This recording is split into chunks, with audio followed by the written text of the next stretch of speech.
No,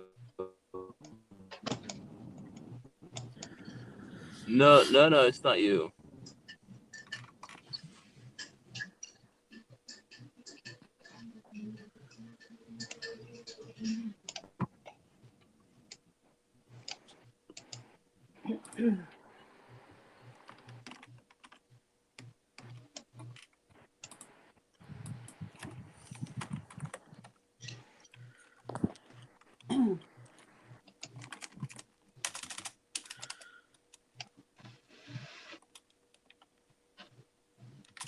Nice hat, Jeff. Salãmun Alaykum. Oh, can't hear you. Can't hear you. Nothing. Silence. I can't hear you. Jeff, we can't hear anything. He doesn't know. He's miming. I think he can't hear us either. He's miming. Jeff, he's a pretty good mime. You sure fooled me. Oh, good. Can you do the window wiping?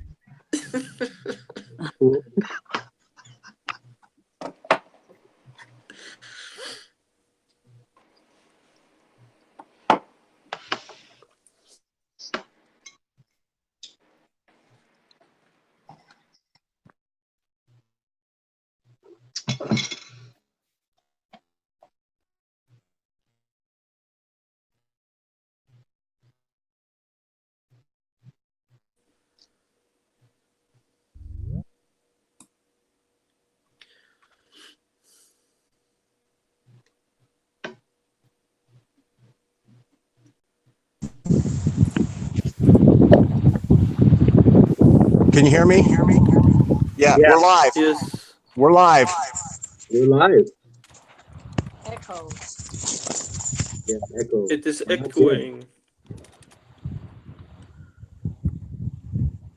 You mean we're live on YouTube right now? Yes, we're live. Oh, my goodness.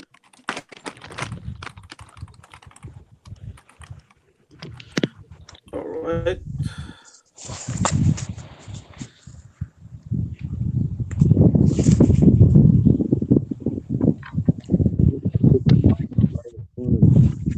I can't get a camera angle of this YouTube. I'm muting my microphone.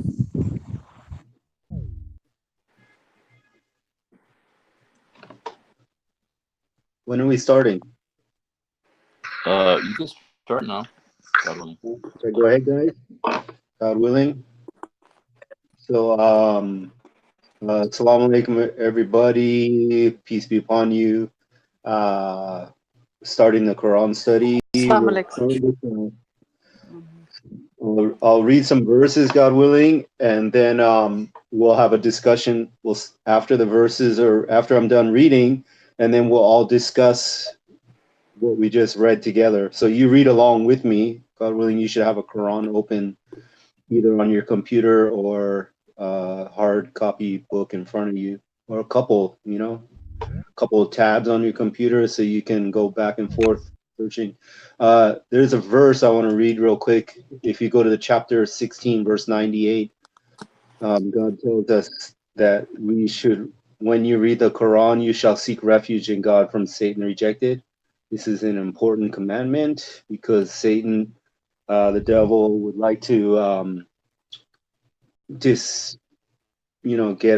stop us from knowing God's message to us. Of course, if God has something to tell us, Satan would definitely love for us not to hear it. And this book is the proven word of God, his message to us. Everything it has been proven. So this is definitely something Satan and the other jinn and all his constituents would not want us to comprehend. So before we read it, we should ask God to protect us from Satan. And here's another verse. If you go to chapter 23, verse 97, this says, "Say, my Lord, I seek refuge in you from the whispers of the devils, and I seek refuge in you, my Lord, lest they come near me." So the whispers of the devils, they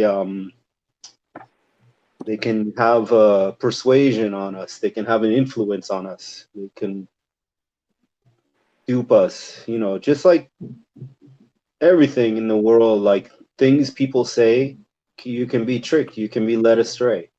So we have whispers of the devils, and this is a little complicated. It's not the subject we're talking about tonight, but there you will learn from the Quran if you continue reading that we all have companions. There are other souls just like us existed before we were put into our human bodies, but they were sent in a different form, and each one of us have a companion with us and constantly doing these whispers, and we can follow them, and humans can repeat what the devils repeat, and they become constituency of them, and they repeat the same thing. So we got from humans and from jinns these whispers. So before we read the Quran, we should be very careful. So what we're going to read tonight is chapter, God willing, we're going to read chapter 7, starting from verse 189. And we're going to try to go through to the end of the surah, which is the last verse would be 206. It's not that many verses, God willing. Wait. No, we're not starting 189. What are we starting with? Where did I get that number from? It was 169, wasn't it? 179, sorry. We're going to start with verse 179. And let me just check something real quick.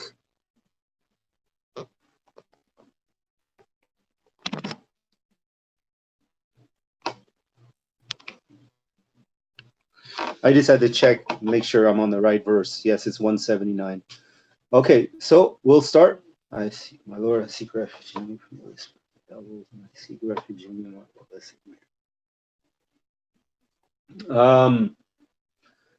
So here we go. We have committed to hell multitudes of jinns and humans. They have minds with which they do not understand, eyes with which they do not see, and ears with which they do not hear. They are like animals. No, they are far worse. They are totally unaware. Satan hypnotizes his constituents would be a good explanation of what this verse is telling us. It's funny that I mentioned that we have companions, and they were other entities. They were souls, entities just like us, and we were sent into human bodies. And this verse I just read happens to mention then who they are. They are the jinns. Each one of us has a jinn who is our companion throughout our life here, from the time we're born until the time where we die, till the time we leave our bodies.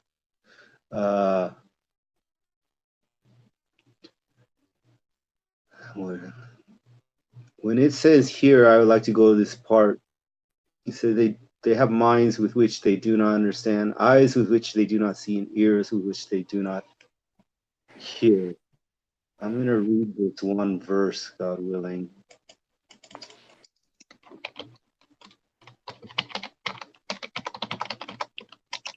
Sorry about the keyboard clacking. Let me go to chapter 22.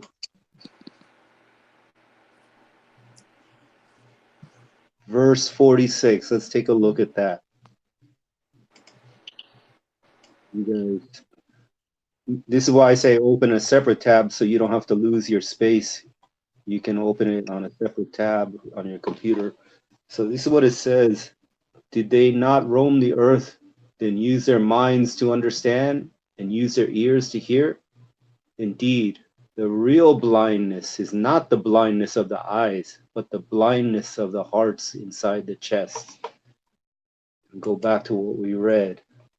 They have minds with which they do not understand, eyes with which they do not see, and ears with which they do not hear. So this is like deaf, dumb, and blind. But in fact, they do read, and they do see, and they do hear. But when they hear it, they don't believe it. Because in their hearts, if we don't have in our hearts the faith or the desire to understand or to try to change or to try to be with God, we don't have that faith. That is the blindness, and that's gonna, even though we will read the words, if we're blind in our hearts, we're not gonna get it. So it's the same as being deaf, dumb, and blind. But it says here, if you go on, it says the people like this are worse than animals. But then it says, no, they are far worse. Because the animals are actually all guaranteed redemption into God's kingdom. They're souls like us, and they're going to be redeemed. The animals are not required, their role, they're not required to read the Quran or to understand the scripture, because they made a decision before they came here. They already made a decision to believe in God, and they had to play a certain role in this test that we're going through on this earth, this life here. So they are actually, to say they're worse than animals would, and then God corrects it and says, no, they're worse than animals. No, calls disbelievers like animals, but no, they're worse than animals because animals are believers. They don't need the eyes. They don't need to read verses. They don't need to understand Quran. You know what I mean? So how do you say this? You give the Quran to a human, they should try to understand it. They should read it. They should use their eyes and brains to make a really good choice to understand like what's most important, as opposed to you give the Quran to a dog. They don't have to actually read it. You know what I mean? Let me read this. There's one more verse I want to look up about animals. What does it say? Whatever. There's a verse that talks about, I think the word will be pants. I'm going to keyword. What? Wow, we just read it. That's weird. I was thinking of a verse, but it's just 3 verses, and I thought it had a connection to what we're talking about. And it happens to be, when I keyword searched it, it's 3 verses before what we're reading, what I'm talking about. 176. So if you go back 3 verses, had we willed, we could have elevated him therewith. But he insisted on sticking to the ground and pursued his own opinions. Thus he is like the dog. Whether you pet him or scold him, he pants. Such is the example of people who reject our proofs. Narrate these narrations that they may reflect. So here's a person that's given guidance from God, the proven word of God, and it won't make a difference in their life. They're blind of the heart. It's not going to change them. They're not going to become believers. They're not going to try to understand. They're not going to change. They're not going to repent. They're not going to reform. So whatever God does for them, they're just similar to a dog. Like, you give your dog, whatever you do, your dog just sits there and goes, So this is the kind of person, like whatever God does for them, they're kind of like that. If he punishes them or if he gives them blessings, they're just not going to become believers. And I don't know why I saw a connection between this and the thing that he mentioned, animals.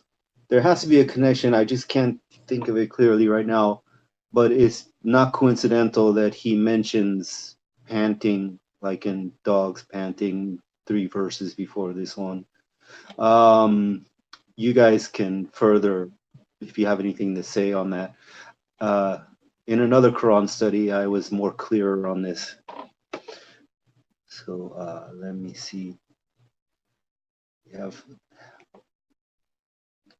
when God says we have committed to hell multitudes of jinns and humans, you know this is a consequence. This is not that God wishes to send people to hell. It's they have, if we make a choice, if we make a decision, we make a choice and we reject God, then he helps us the way we want to go and give us what we want. And if we don't want him, we want something else, he'll give that to us. So that's basically you're committed to hell because you chose it and gave you what you wanted. But that's also a very esoteric, long conversation maybe. Let me continue reading 180. Go back to verse 180. To God belongs the most beautiful names. Call upon him therewith and disregard those who distort his names. They will be requited for their sins. Among our creations, there are those who guide with the truth, and the truth renders them righteous. As for those who reject our revelations, we lead them on without them ever realizing it. I will even encourage them. My scheming is formidable. There it is. That's kind of what I just said. If he encourages them and leads them on because that's the way they want to go. I keep saying they. I do not. I say they because I don't want to include myself with people who make such disastrous decisions. But I could say we as in human beings do this. But I do not like to include myself in those people anymore. I think I might have been like these people that this talks about. I'm quite sure I was, yeah. Till I made a decision to change, and then God guided me and gave me the information. So yeah, this is it. He's encouraging and he said he's scheming. Humans scheming, and they're given their schemes.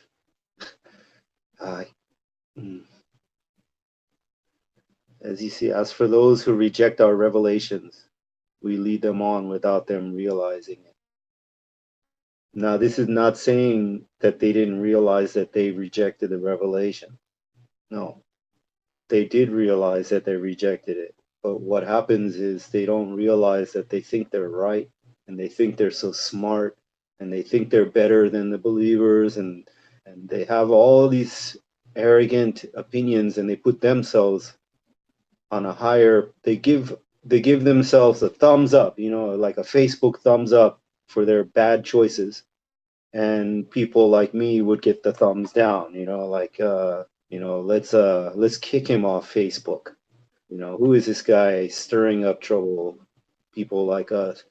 So these people are led on. They're led on to think that they're right. And they deserve it if they reject God and God's message and God's revelations, which include his message to us and all his telling us what to do and what not to do. And some humans refuse to accept that, and they will attack religious people. And they can think they're right. Lead them on until they make a decision. I mean, why would they deserve to be let known that they're wrong? Although God did send a message and they rejected, so why would they deserve another correction if they're not turning to God asking to be corrected? Like, oh, I'm making a mistake, God, help me out. What am I doing wrong? No, they're not asking for that, right? But still God gave this message to all humanity, and still they reject the revelations. They're getting what they ask for. It's not like God wants to do these things to people. It's people chose this. We even chose to come here. We chose to be born here on earth, actually, and this is very complicated. You have to read the Quran, the entire Quran, and you will know that this is the truth that we chose to come here. We find it's called the Authorized English Version of Quran, AEVQ, and it's got an introduction, and it has some appendices in the back, and it's got a lot of explanatory and clarification information inspired Rashad Khalifa. If you will notice, I said Authorized English Version of Quran. Read that and read the whole thing before you make the wrong decision, or you make an uneducated decision about this Quran.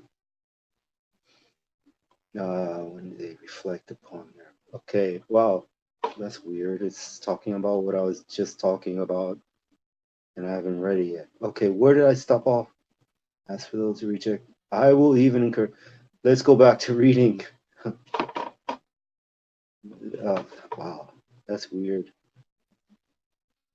This. I guess this comes from years of studying, but I've been reading, and I just talked about something that actually was in the verses that I just. Okay, I'm telling you, you got to study this, and God's gonna teach you some things. You'll be amazed, like I just getting amazed. Let's go back to reading verse 184. Why do they not reflect upon their friend, the messenger? He is not crazy. He is simply a profound warner. I just mentioned this person. They're the ones who published. He's the one that published the Authorized English Version of Quran, and this is who it's talking about in verse 184. But like I said, you got to do a lot of studying. It takes a lot of submitting and asking God to give you the answers. And if you have any doubts, you just keep asking God to get rid of those and to guide you, and to make you make the right choice. Just like anything, get educated before you make a choice. And before you make a decision, you don't just go out and start being a chemist without going to school or learning and studying or something, you know? So a lot of people seem to like to talk about religion without being educated, or make all kinds of crazy whispers, that a lot of persuasions, you know, all kinds of tricks to get people to just not listen or reflect on God's message. If God sent this book to us, he sent it for a reason, and it's important. That's why he gave it to us. You can't think that God did something that's irrelevant or unimportant. 185, I will continue. Have they not looked at the dominion of the heavens and the earth and all the things God has created? Does it ever occur to them that the end of their life may be near? Which hadith beside this do they believe in? So, hadith. It says the word hadith in capital letters. And he left the word as hadith instead of translating it from Arabic to something in English. He left it as an Arabic word, hadith. So what I've learned is that these people, they got the Quran, they got the message, and they claim to be Muslims, and then they uphold a book which ironically they actually titled it hadith, even though God has in the Quran, he literally named the book hadith. If that was not enough warning, they wouldn't actually name the book hadith, and then they still hold it up beside the Quran. This is like so ironic. Like, I'm gonna spell it out for you in advance. You're gonna name the book hadith, and you shouldn't be following that beside the Quran. You should. All you need is Quran. So when it says here, which hadith beside this do they believe in? So not besides. So besides would be instead of, but it said beside, meaning alongside. So this is exactly what people do. They uphold other sources alongside the Quran. And the reason we don't need it is because this book is actually the proven word for word protected word of God. And that's all you need. And God tells us in other chapters, this is all we need. We don't need any other stuff beside it. And Hadith book, which is actually things attributed to the Prophet, like secondhand stories. What do you call that? Hearsay? Is that the same as heresy? Hearsay, which is he said, she said that he saw him doing this and all that stuff. When all that is unnecessary. Let's see how they looked at the meanings. The end of their life may be near. We can die. I mean, I can literally die right now. The end of their life may be near. 185. That's the way it is. I can literally die in 1 second, just keel over and have a heart attack or something, just pass away. That's the way it is for everybody. Got to take things seriously. Let's see, might be more. Let me go on. 186. Whomever God commits to straying. Let me check something. I just got a text message. Let me see what it is.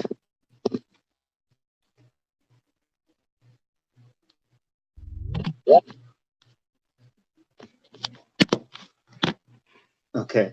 I just want to make sure I'm still online if somebody was texting me saying that they couldn't hear me or something. But that's not the case, so I'll keep going. I looked at the dominion of the heavens and the earth.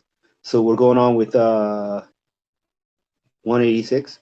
Whomever God commits to straying, there is no way for anyone to guide him. He leaves them in their sins blundering.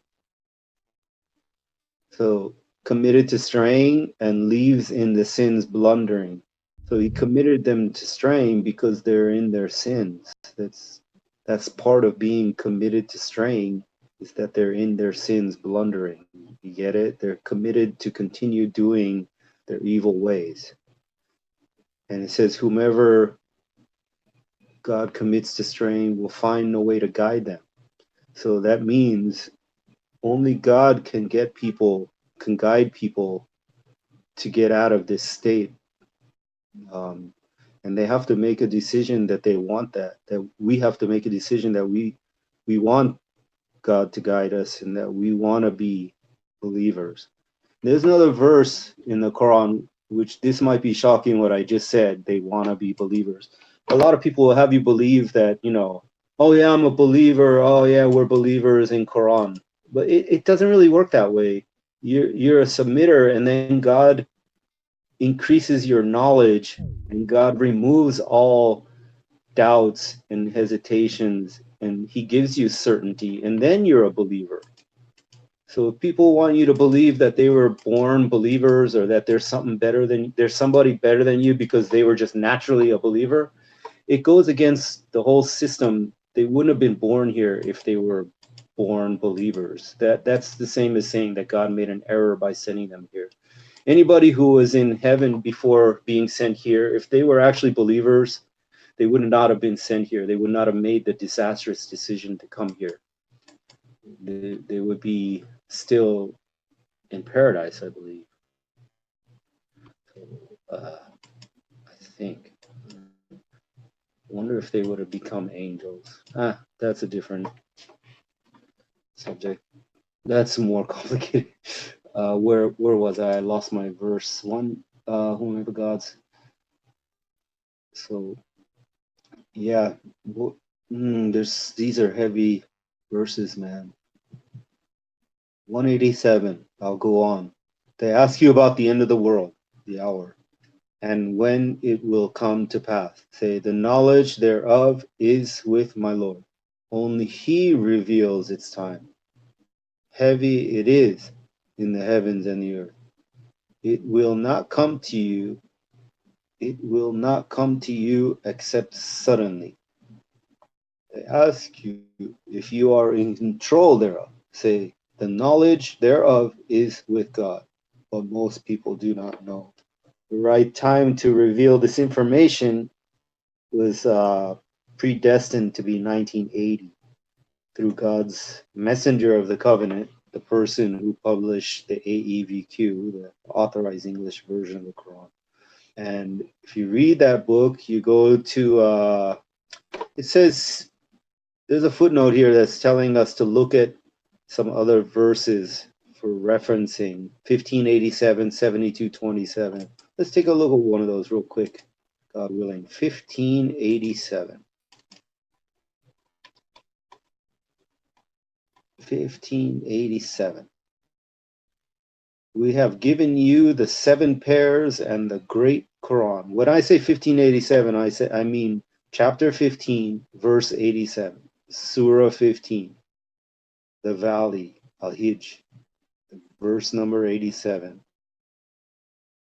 We have given you the 7 pairs and the great Quran. Now it's getting very, this is a lot of information. The 7 pairs are the initials, right, of the surahs. Some chapters would have these initials that for a long time nobody knew what it meant. But God divinely guided that information. God divinely concealed that information. Veiled it. Nobody was allowed to understand it or figure it out on their own. It was only when God decided to disseminate the information it's not like the person who found it, or the person who found it figured it out. It was God who decided, okay, you're going to know this. And he gave him the information. It was all divinely done. So nobody could have just said, oh, look what I found. No. Even the person who did, quote unquote, find it. No. God decided to reveal it to him. And that's what the initials, the 7 pairs are regarding these initials. And these initials are actually, I've been wanting to study this for a while, but the thing about encryption and all these different terms that they use for how to encrypting and so these initials were part of an encryption on the Quran, and they were the key for unlocking the encrypted code, and they also were part of keeping the Quran from being altered. Because of the encryption in it, all alterations would have become evident in the future by using the encryption. I think it's called an encryption.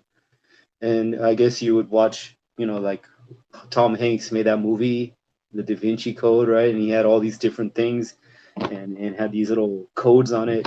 And you use the code to crack, you use the encryption to crack open the lock. It's interesting that the first chapter in the Quran is called the key.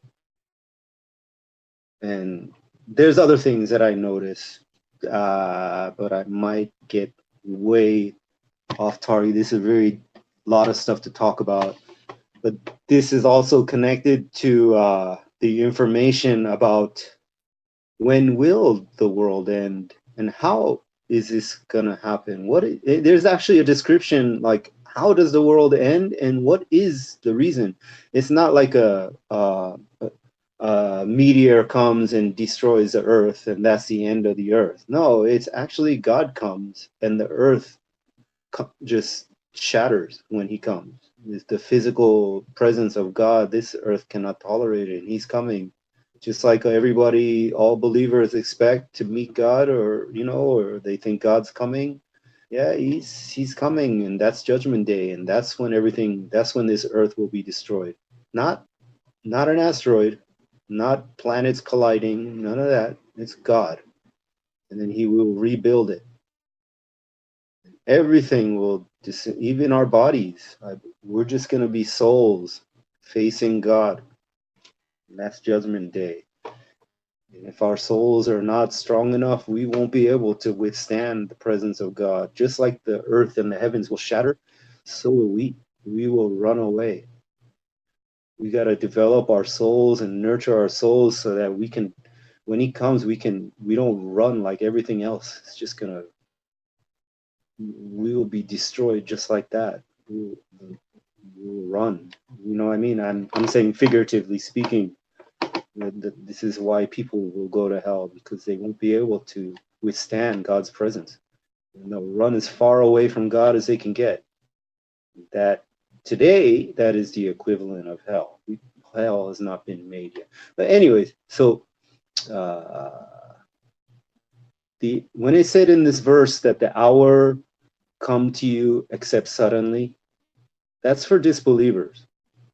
Because if you're a believer, you read the Quran, or say you're a submitter, you're not a believer, and you try to understand. You read the Quran, and you say that God, you find out that God left this encrypted code, this encryption, and the code is guaranteed to be the word of God. And then it talks about in some verses that connected to this encryption was, part of it is the actual date for the end of the world. Let's say you reject it. You try not to understand. You're a rejecter.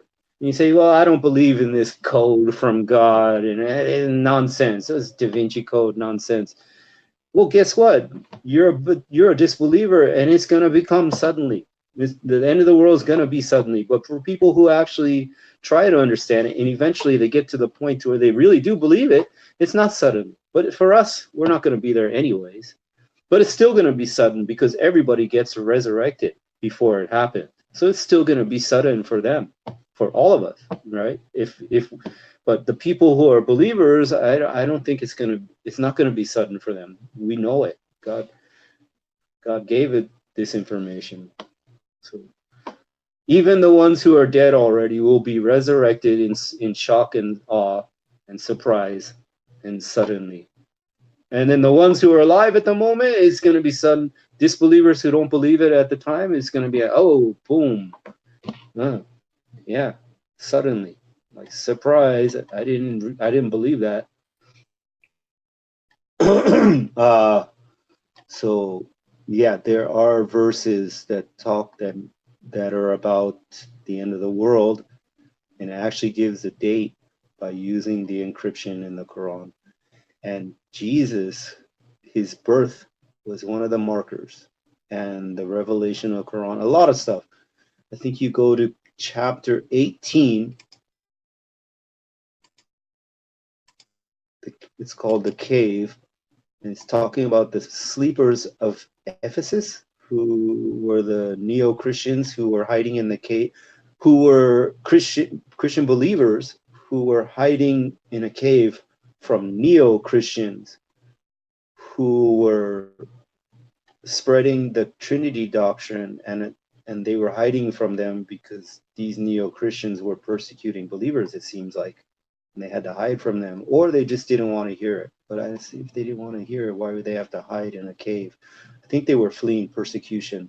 But if you go on in chapter 18, it doesn't take long until it starts to talk about this, the end of the world, and the initials again is somewhere in there. Oh my God, let me hurry up. Let me go a little faster.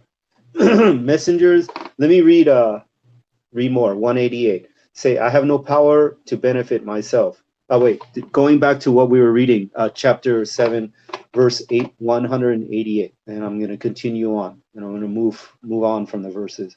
Say, I have no power to benefit myself or harm myself. Only what God wills happens to me. If I knew the future, I would have increased my wealth, and no harm would have afflicted me. I am no more than a warner and a bearer of good news for those who believe. Messengers are powerless. They do not know the future. So if you know in the previous verse, it's like disbelievers, challenging, kind of asking messenger of God, like as if they're the ones who make the world end, and they have some kind of power over the end of the world. And this is the response to that, is that no, this God is the one who does that. The messenger is just letting you know. And messengers have no control over ending the world and all this stuff. So this is the response to that. If I knew the future, I would increase. Yeah, he's saying like if I had such abilities, I would have done a lot of things in my personal life to become, whatever, wealthy and all this stuff. Well, I would have increased my wealth, Yeah, like if you knew the stock market in advance, you go ahead and, anyways, travel back in time and know the future. Okay, let me go on. 7189. He created you from one person, Adam. Subsequently, he gives every man a mate to find tranquility with her. She then carries a light load that she can hardly notice. As the load gets heavier, they implore their Lord, if you give us a good baby, we will be appreciative. But when he gives them a good baby, they turn his gift into an idol that rivals him. God be exalted far above any partnership. Is it not a fact that they are idolizing idols who create nothing and are themselves created? Idols that can neither help them nor even help themselves. Even when you invite them to the guidance, they do not follow you. Thus, it is the same for them, whether you invite them or remain silent. Remember that verse? They just pant. Invite them or remain silent. It's the same for certain people. They do not benefit. If you go to some parts of the Bible, Ecclesiastes, it talks about this a lot. They don't. People just will not take heed. They reprimand and scold or whatever is correcting, no benefit for some certain people. So when it talks about here, I want to read this real quick. Whatever occupies your mind. So here's a believer. If you go to chapter 3, 191. Chapter 3, verse 191. It says, you there? Are you there already? I'll wait a second for you to get it. Let me open it on another tab. Okay, let's read it. Those who possess intelligence. Let's start with 190. In the creation of the heavens and the earth, the alternation of the night and day, there are signs for those who possess intelligence. They remember God while standing, sitting, and on their sides, and they reflect upon the creation of the heaven and earth. Our Lord, you did not create all this in vain. Be you glorified. Save us from the retribution of hell. And there's a footnote here. It says, your God is whoever or whatever occupies your mind most of the time. The true believers are those who remember God most of the time. And it says, go look at chapter 23, verses 84 through 89. So these people who have turned their child into an idol, that's what happened. They get diverted from God. They're imploring God in this verse to do something for them. But as soon as they get this child, they forget God. They become heedless and preoccupied with their child. And if that child is going to become the center of your life and everything you do is just all based upon that child, you just do things for that child and your whole life is that, and then you die. No, you have to remember God. You can't have something distract you from God. That's why we're here in the first place, like, kind of, not exactly, but it's one of the things, like, we can't do that anymore. We gotta change our ways. God is our relationship with God. We gotta change that. And a lot of things in this life are tests to see if we will be distracted from God. And if we choose these things over God, you could say that's your idol, because you've devoted and dedicated your life to that thing. And where was your devotion to God? Where was your dedication to God? For me, my devotion and dedication was just to the pursuit of happiness, like a lust, just looking for happiness rather than looking for God to provide me the happiness. I was looking for the happiness without God. And we all pursue happiness. That is, I think, what everybody wants.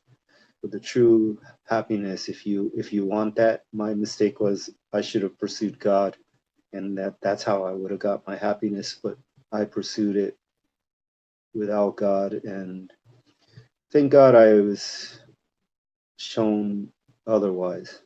Some people do that, and I guess they didn't deserve to get a wake-up call. So this is how the verses are talking about. They turn God's gift into an idol that rivals him for attention, for devotion, for their heart, you know. And I used to think that even they'll be willing to do sins for their children, you know, things that God said don't do, and they'll be willing to do it for their children. And that might be another way. Same way humans idolize all kinds of things besides God. 191. None of these. God is the creator, and they idolize all these things that were created, even their own baby that was born to them. There's so much. I haven't talked about this in so long. There's so many things that I could say that are not clear in my mind that I used to say before. But what comes to my mind real quickly, you guys can maybe bring it up if you. These people who, let's see, there's this motorcycle rider, ride to live to ride. Surfers. Surfing is not just surfing, but it's like a religion. You know, they think. I've heard these terms for a lot of things, like make it your life, make it your religion. This is what I live for. And so when I'm talking about when God puts this in the Quran, this is something that humans know. Humans know this. So when you hear it in the Quran and you hear me talking about it, you shouldn't be offended, because humans have always came to these conclusions. Surfing is life. Surfing is my religion. Live to ride, ride to live. You know, this is normal. Humans know this. So guess what? They're right. That is your religion. That is your God. That is all you live for. And that is all you're going to die for. Humans are right. We've come to these conclusions, shockingly. And am I almost done here? Man, how long have I been talking, guys? What time is it? Can somebody... When did I start reading? You started reading at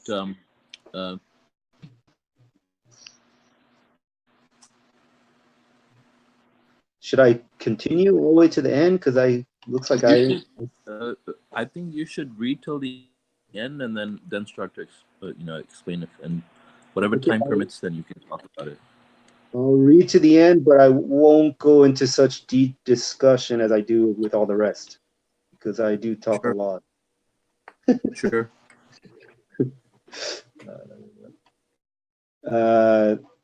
So where did I leave off? Man, I mean, I can really go into this stuff. This is amazing stuff to me. This is why I love to talk about it.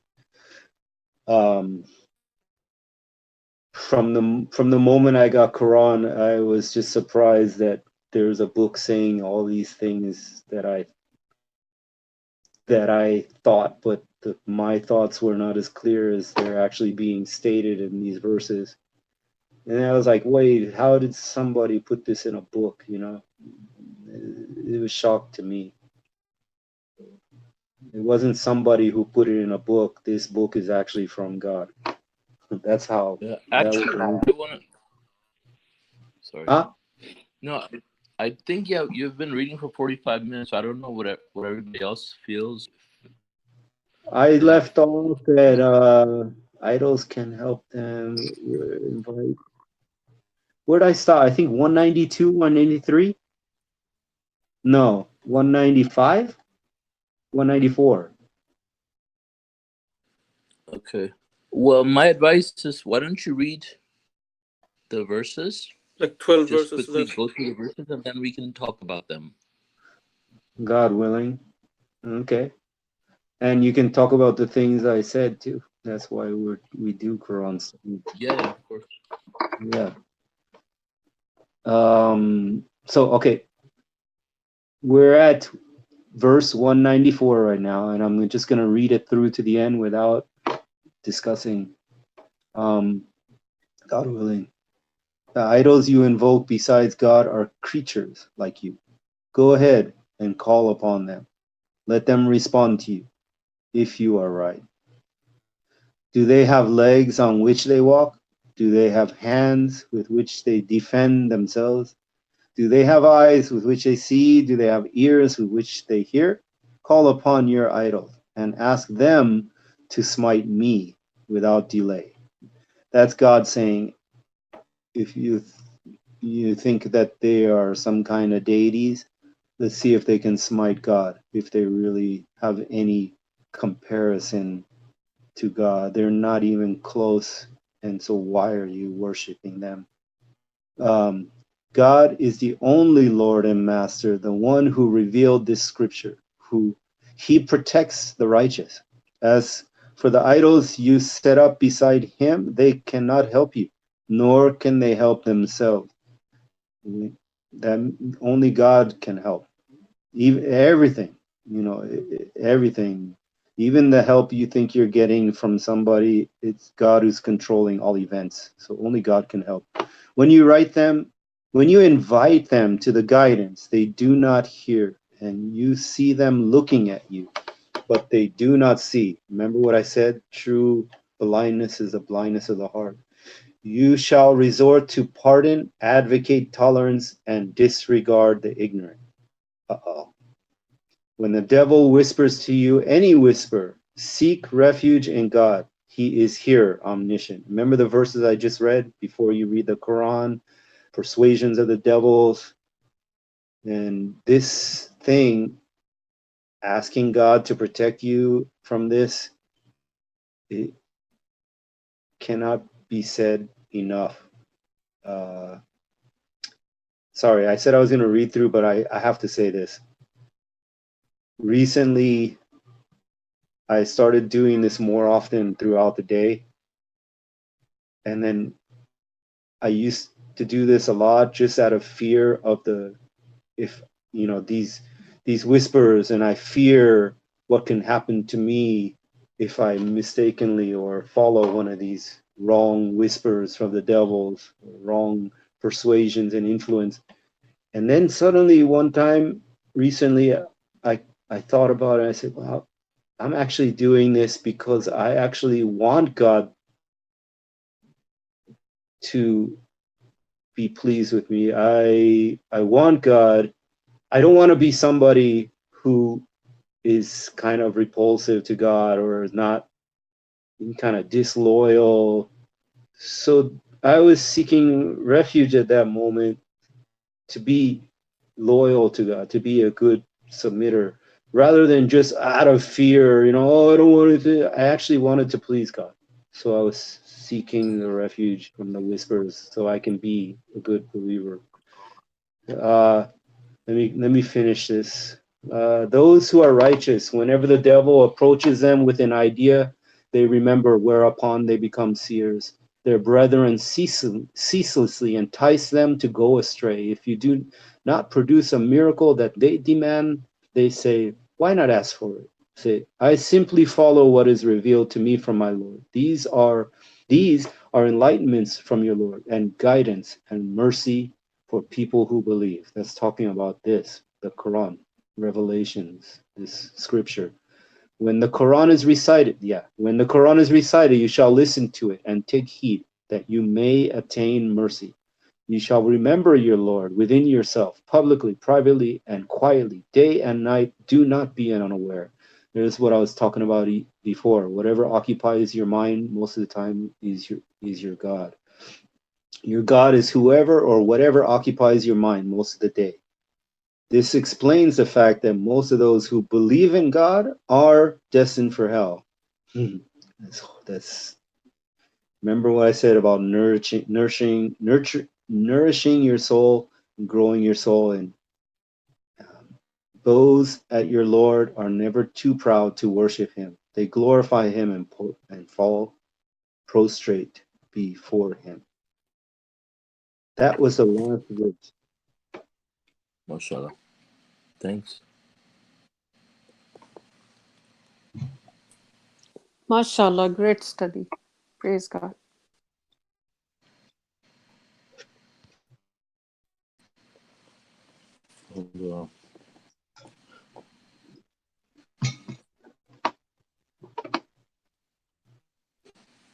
I think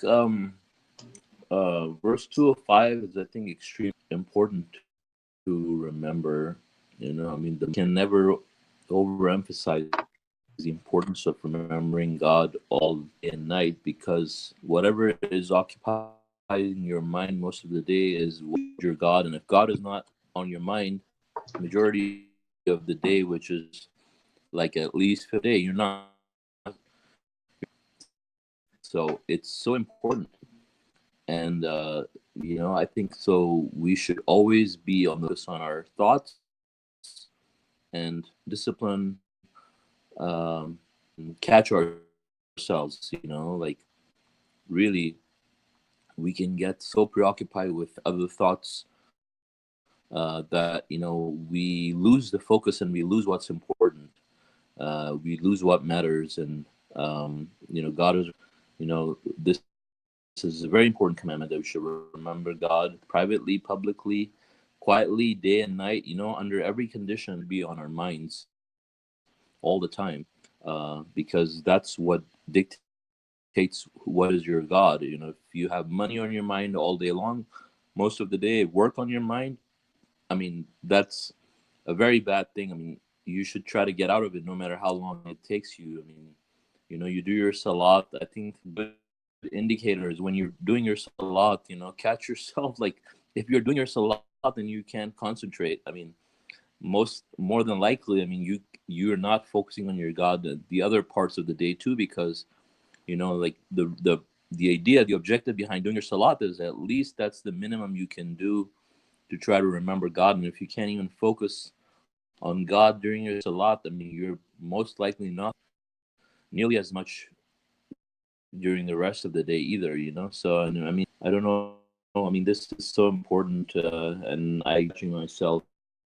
Uh, you know, my thoughts are always wandering, and a good reminder for all of us. And that's why, you know, we see in the footnote it said this explains the fact that most of those who believe in God are destined for hell. So many people believe in God and they worship God seemingly, but a lot of them idolize their egos or, you know, their children. Even we read about how people ask God to give them children, and then when the children grow up, the children become their idols because they put their children above before God. And a lot of times that, you know, they become so preoccupied with their children, or, you know, earning for their children, or you know, making decisions that put their children first and God last, that, you know, they lose fact. And, you know, we have these tendencies to, you know, idolize each and everything in our lives, you know. um I was thinking about this morning, you know, like every time I set my alarms to try to wake up for my dawn prayer, and I never wake up with the alarms. The alarms keep going off. I don't even hear them. And just before it's time, like 5-10 minutes before, you know, I might get up, and then I'm thinking, wow, how did I get up? Like I, the alarms went off. I mean, God tells us specifically in the Quran that He's the one who resurrects us every morning. You know, so we also have to think about like where we put our power. You know, like we give power to these things, like we don't realize that, well, yes, you have to set the alarm if you have trouble waking up. You have to remember that it's not the alarm that's to wake you, it's going to be God. And same thing goes when you're taking a medication. Don't think that it's the medicine that's going to heal you. Of course, you take a medication if you have to in the name of God, but you know that God is the one who's going to heal you. Otherwise, you're committing idol worship if you believe that anything God has the power to harm you or benefit you in any way. And so we must make it like active part of our thinking process or our utterances when we say or think about these things, that we always give put our focus.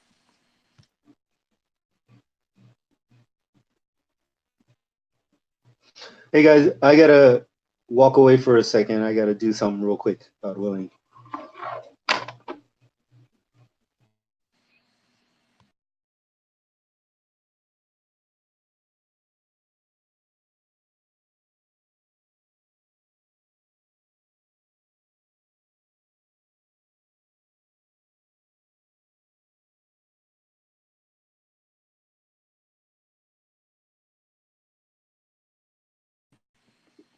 Okay, anybody else has any questions or Salāmun comments Alaykum. about the verse?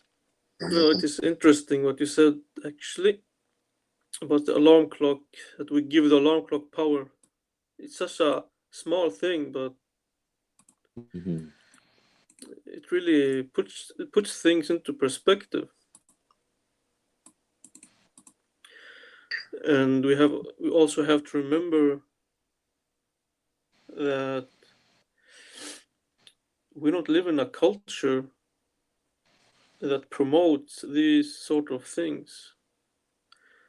I think the human race as a whole has been very detached from remembering God, and instead replaced that with like social functions. So the human race will have a lot to catch up to. Mm-hmm. It has to be ingrained in our society or our culture to remember God, because it first says, "You shall remember your Lord within yourself, publicly, privately, and quietly, day and night. Do not be unaware." That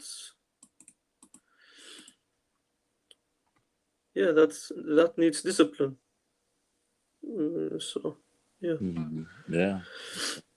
And that with the alarm clock, I think like 2-3 days ago, I set the alarm clock. I was confident, yeah, I'm gonna wake up. No. I said I'm just gonna lay down in the bed, watch some YouTube, listen to the Quran, and fall asleep. No, not fall asleep. Just listen to the Quran. Sleep was not on my mind. I was confident I'm gonna stay up. I have my back up in case I sleep. My alarm clock. But then suddenly it was morning. The sun was up, and I'm like, what? What just happened? I swear I had everything planned. So yeah, that's funny.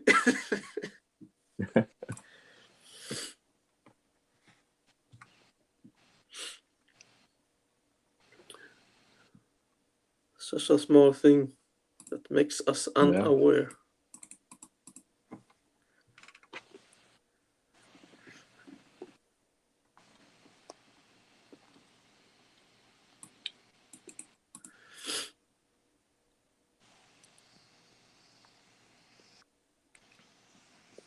Okay, so I guess everybody else is listening. So it's just me and you. Yeah. Ahmad, No problem. we're the two actors. No, the funny thing is, the whole purpose, I mean, the clock made me forget God. If we're going to be technical and straightforward, it made me forget God. But the whole point, the purpose for setting the clock, the alarm clock, was to remember God later. Right. So, Yeah. That's so stupid, but yeah. The human being is really messed up. I don't know. Yeah, we have the tendency to commit idol worship, like every chance we get, pretty much. Yeah. That's why it says when the devil whispers to you any whisper, seek refuge in God. He's the hearer, the omniscient, because he whispers everything, like seemingly harmless things to us, and we don't think twice about them. Like, oh, oh, you have the alarm set, you're gonna be fine, and you're like, oh yeah, Mm. and Yeah, it's so forgetful. I think yeah, there are verses that do mention that the human being is forgetful. I don't remember, mhm, but this yeah, behavior, and then I sat yeah, and contemplated. Wait a minute. The human being is not aware unless it is in front of him, literally, or thinking about it. mhm, For example, when your car, for example, after you have used your car, you forget it. You're not thinking about your car. mhm, After right, putting my shoes on, I forget I have shoes on. Like, or mhm, after I remove my shoes, I forget I have had shoes, mhm, or my socks. After I used my pen on paper, finished my work, I forget I had a pen. So it's interesting how like things vanish from our awareness, even though they are mhm, crucial to our daily life, to our like they are merciful, mhm, like mercy and provisions from God. Yet we forget them after we finish using them. mhm. Inshallah. So that's an Yeah. Also, interesting thing. yeah, mashallah. Yeah, it's very interesting. Um, I mean, these small things are, they all really form our, thoughts and actions, and ultimately our, destiny is governed by, these, are in our minds. I guess we need to always remember that, hey, like a lot of these thoughts are coming from the devil too, and so you need to put a filter there. you know a lot of these Yeah. thoughts are coming. You need to filter what's right. Mashallah. I also wanted to comment on verse 204. Because God says, when the listen to it and take heed that you may attain mercy. And I think a lot of times we're listening, and we think we're listening, but we're not taking heed. We're not like Mm. actively listening. Yeah, listening in the background. Yeah.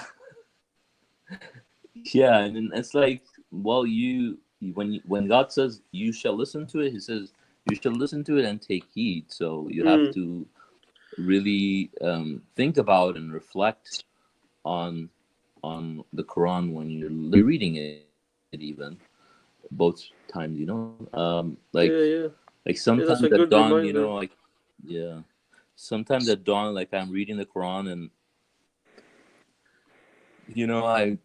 I like to, I'm reading, but maybe I'm too tired. But we should try to act. And when the other verse that God says, "Why do they not study the Quran carefully? Do they have locks on their minds?" So we should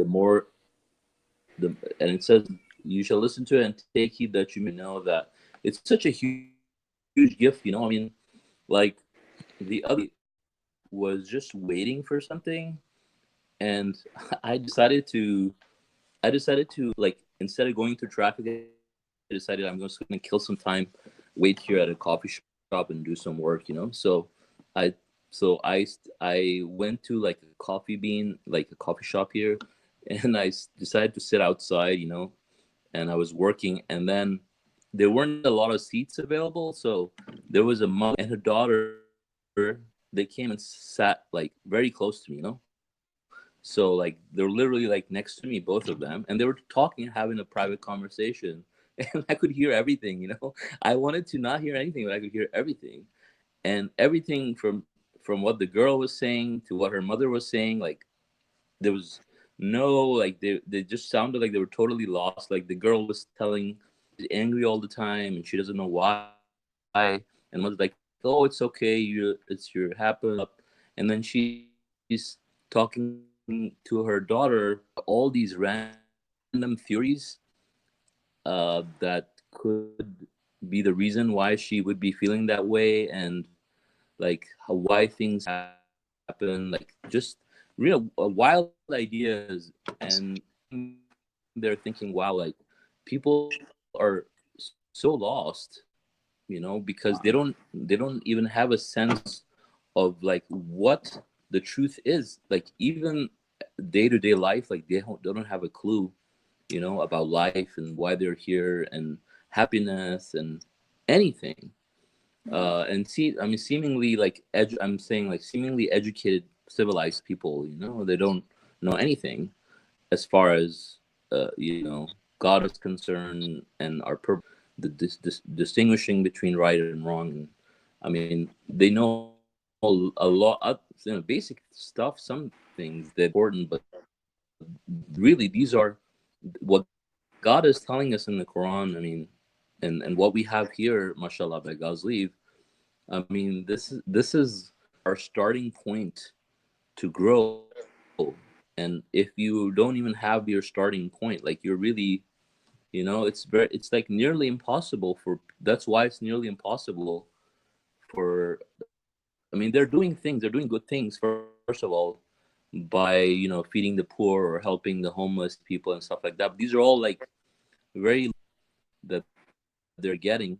I mean, not to mention all the idol worship that people are getting involved in, right? Because they don't understand the concept of idol worship. And I mean, not even talking about the obvious idols, but, you know, the other idols like the money or work and, you know, things that are the center of people's lives. You know, it's definitely not God for most people, right? And so, mashallah, we have such a huge blessing to just have the knowledge and the proof, you know, by God, like physical, tangible evidence from God. Like there's nothing, you know, the proof that what we're following is the truth. Uh, I mean, it is truly priceless, and so we have to think about, like, you know, how we respond, you know, to such a huge blessing from. We have to really do justice for ourselves, because, as you know, we know that we're carrying greater responsibility. And I mean, the medical miracle is one of the greatest miracles. You know, we have such a huge to. I mean, it's a blessing, really, but responsibility at the same time. I mean, we should remind ourselves, like, not to be, you know, it's so like ignorant people who don't know. So we know. So we must ask God to help us and make Him our God, and really just know, because most you know, targeted people right now, because, you know, we know that have the potential to make it, now that they know the You're truth. stuttering. People who don't know the truth, and yeah, and they're on their way by doing the things He wants them to do. I mean, anything. I mean, so he's definitely making his business to make it very, very hard, and, you know, find ways and means to derail people's truth. So yeah, we have to, like God said, to also seek refuge when He's here, because He's not gonna leave us alone too. You know, the message was in one of those audios that videos that Ahmed, you posted, Masha Allah, the other, you know, ref saying the reject, and, you know, doing it 200 times a day if you have to, like, and it's that's really put how adamantly, like, devil is really trying to pursue us.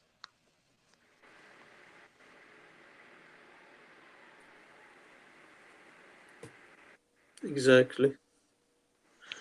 I think at one point we have to realize like, it's impossible, but if you give up, you're gonna mess yourself up. Right. It's like climbing a mountain that never ends. But you gotta keep climbing for your own sake. Right. Oh yeah. I mean, it is very much like that, you know, because I mean, think about how many people are actually striving to do that right now, and if you start to look down, if you're climbing and you look down and you start to compare yourself with the people, then you're pretty much done too. Because then you're gonna go along with the crowd, and you think, oh, you're so righteous now that you know, and so then you become more and more complacent too. Yeah, it becomes like, oh, this is good enough. Yeah. And that's how that's how it becomes a social function.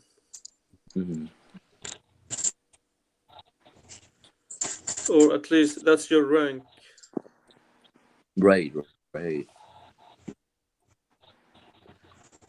And maybe it's not even You good know, enough. that's Go ahead. I was going to say, it's the messenger wasn't just not pessimistic, but it's actually quite. It's a big message to hear when you hear him talk on politics.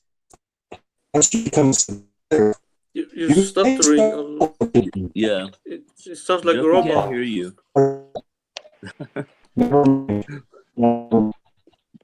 Never mind. Jeff. He's turning. He has joined Skynet. Right. Jeff, you should try reconnecting.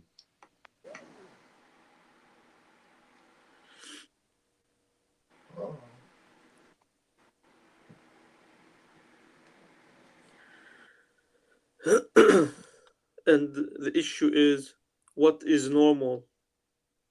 If the human race has, for so many thousands of years, had this absence of God, like this, remember your Lord within yourself, publicly, privately, and quietly, day and night. Do not be unaware. If we have been absent from this culture, that we have a culture that is absent, then what is normal? When have we reached the normal, the water level, so to speak? Right. Yeah. When do we actually move forward? Yeah. We have to remember that, you know, this world we're put in this test. You know, this is part of Satan's domain. So naturally, if we start looking around and start to compare ourselves against people who are most likely inclined to go to hell, right? So Yeah, okay, you know, yeah, but that's where we are at. You know, if we were in paradise and we started, you know, looking around, we had like all these messengers and you know, saints and martyrs, and it would probably be good to look around. You know, now we're in Satan's domain. It's like, you know, it's like you're in the mental hospital, and you're wondering what's normal. Yeah, exactly. And you're like crazy yourself, but less crazy. Who's the crazy one? Yeah, we become disillusioned if we compare ourselves Right. to people who are going to hell. Right. Right. Can you hear me now? Yeah. Oh yes. I am back. Okay, so, Welcome that was the Skynet reference there. Okay, so yeah, I heard kind of it's kind of a little bit overwhelming, but it's the notion that when you're a submitter, a lot of people might think that once they become a submitter that they're saved. And I heard on an audio that it's actually when you're a submitter, no, you have to become a believer to make it to heaven. A submitter is only a submitter, and that's when the polishing starts and all of the processing and a guy asked him straight up, asked the messenger straight up, when you're a submitter, can you go to hell? And he said, yes. It's the beginning. He's always optimistic about it. One could get a pessimistic take on the whole thing, but that's a daunting notion, that that's the beginning. Yeah, I mean, like when he said, if you have the slightest doubt, you're not a believer in the lowest ranks. So, I mean, you still have hope. You're in the lowest ranks. So we should information that you're sharing right now. I mean, Masha Allah, that is in the Quran. It does elaborate on it too. But unfortunately, a lot of people will disagree with that. Like people who about the submitter, like they think that it's like optional to get rid of your doubts, and as long as you don't have doubts, to them it's like, but yeah, this is right. I mean, because that's what the verse says, and the verse is in Sura 57 when you became hesitated and cheated and doubted and became misled by your wish, and that's what happens. That's what they do. They have to try to overcome our doubts and really work hard. Like say you're a submitter, struggle starts, right? Because before that it's like nothing, and then you have your admission tests and then your purification and all that, and once you're proven, then you can get better after that. We have to do all our worship practices, souls do, and I mean, certainty itself is something that will come when our worship is, when our soul is worshiping God day and night. That will also in itself like bring certainty in our lives and conquer our doubts that way too. If you have doubts, there's some kind of thing that you don't know in yourself, some flaw. You might not even know it, but then when something happens that exposes that it just. But if you refuse to acknowledge that you've just been exposed, and you say, "No, I'm perfect. I'm a believer," and it's like, no, you just did something which is contrary to what God said you should do, and somebody gave you some concept and you chose it, so it showed something that you weren't aware of, right? Or maybe you were aware of it, but you chose. Satan was able to hypnotize you because you did something willfully disobedient, and therefore you put yourself under his power. Well, anyways, never mind. Complicated. Mm-hmm. You know what I mean? It's like well, we should always be able to kill our egos. Like if you're a willfully disobedient person, you just take these things for granted in the Quran, and then later you think you can get away with that. But Satan hypnotizes his constituents. So you can't just be willfully disobedient, because when you do that, you leave yourself susceptible to the influence of Satan, of the devils, and all his constituents. And it's actually a consequence. It's a consequence of your willful disobedience. Mhm.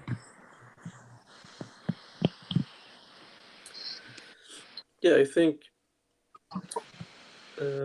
you like we can't always know everything. So maybe you are a believer, but then you stumble upon something that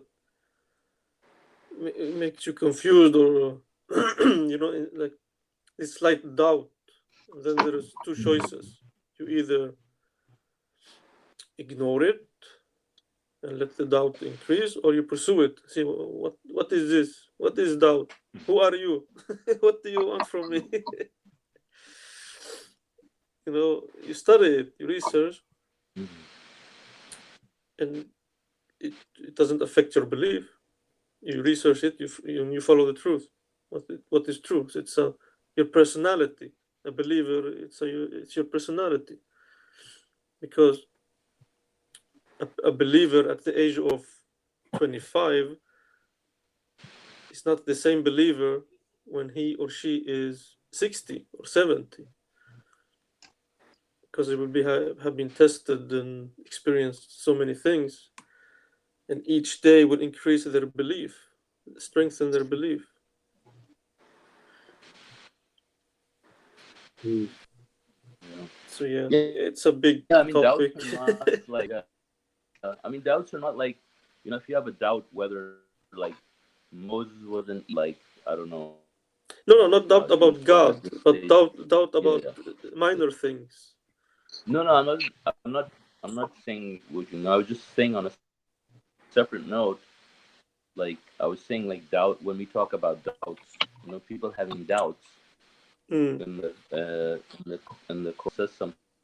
I mean, well, God says He always grants victory, and if you do the right, God's gonna grant you victory. And then you see a believer believing in mm, God and doing the right thing, and then God is not gonna grant this person victory, and you're somehow exposed by your actions or by words, and so those types of things that those are like things, God's um, God's qualities, the hereafter, all of those things, like, we have, like, not disagree about. Basically, I'm saying is stuff that we have to be absolutely sure about, and inshallah. mm. For example, I have always known that circumcision is wrong, not part of the religion. But then recently, when these people, made all these arguments and stuff like that, Mm-hmm. and I'm like, okay, what if I'm wrong? I have to test this Right, because I want to be certain. right. So I went through all their data, information, arguments, and it's so obvious that it's not it's Right. it's false. All, like Yeah. every piece I read, false, Mm-hmm. false, false, false. Yeah. So it SubhanAllah. just increased my belief. It strengthened. I mean, it's not doubt. It's, I don't know what to call it. Yeah. You conquered it, right? I mean, Yeah, it came, like a but you seed. conquered Maybe it's a seed. I don't know it. Yeah. what to call it. Right. Yeah. Yeah. Yeah. Exactly. MashaAllah. Yeah. I mean, if you have doubt, like, that's a good doubt. Like, good example of doubt. If you have doubt that the Quran is not complete, that's gonna take you to hell. It's not complete, perfect, and Mm, fully detailed. If you believe it's not fully detailed, yeah, you have pretty much for failure. Like, really, mm. it's Yeah, like, Rashad even said in one sermon, multiple times actually, mhm, that the Quran confirms the previous whatever. Like if it's not in the mhm, Quran, then it is not confirmed. right? Yeah. Yeah, exactly. So it has to be mentioned in the Quran. It has to be mentioned, detailed in the Quran for it to be confirmed. Right. Yeah. Yeah. I mean, And so, it's like I ask you something, you're gonna confirm it, and then you don't confirm it. And what I say, well, he didn't say anything, so it's confirmed. Well, what's the yeah. point of confirmation? How did I so, confirm if I didn't? so, so, so to me, it's obvious. Like it's a no-brainer. No. You know, that would be interesting. Could you guys It's flush out stuttering. the, oh, how about now? How about now? Good. Little better. Try. Could you guys flush out the flaw in the statement that the Quran confirms it by not saying something about it? Could you flush that out a little bit more?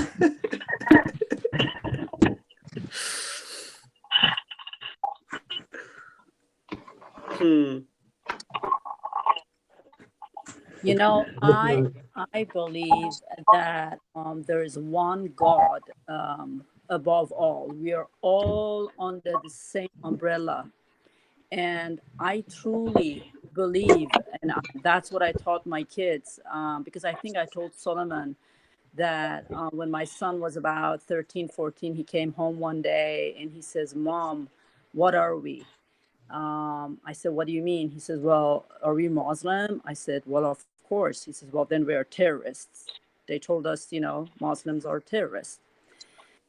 We were walking down the street with Toby.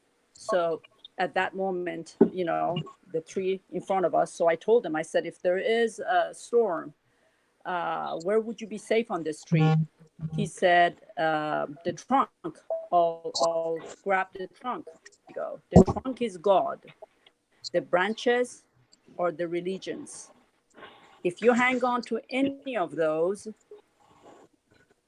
they break in the storm and you fall and you get injured." Basically, what I tell people is that I don't have a mediator between my God and I. God is not going to say, "Oh, because you believe in Islam or or whatever, not Christianity or Hinduism or Judaism or so forth, you're better or worse." And at that moment, I told my kids, I said, "You're no better or worse from any other because of your religion, but you are better or worse because of your action." All of these things, we got to go. I mean, that's what I've done. I, was born Muslim, but I never practiced, like facing Mecca and doing all of that, wearing the hijab, or I just went above that. I pray to my own God. I just recently lost my father, and it was horrible. He is the one who saved me. I talk to him directly. I believe from my inner soul on an individual base that my creator above me has all the control, and I believe that if I do good, I get rewarded, and if I do wrong, I get punished, and that's it. All of these other things, to me, different religions and fighting over who's better or worse, whatever, it's just fighting within human. God didn't create us to do that. God, it's like having a teacher in a classroom. That's what I see religion. If there are 30 students in a classroom and you tell them, "Hey, no teacher today," maybe one or two stay and study, the nerds. The rest are going to go in this, yard, yay, no class. It's the same thing. People do wrong and they still go to mosque, they go to church, they go to temple, they go to, and because they think that's how they can overcome their mistakes, or they can get forgiven, or it comes from the weakness of the human kind. We we as a human race, we are incomplete, we are weak, and And so this is it. Having religions, it's like having a teacher in a classroom say, hey, you know, you got to do this. I never told my kids, I don't believe that if I do Quran, I'm going to go to heaven, and the one who does, you know, Torah or Bible is not, or vice versa.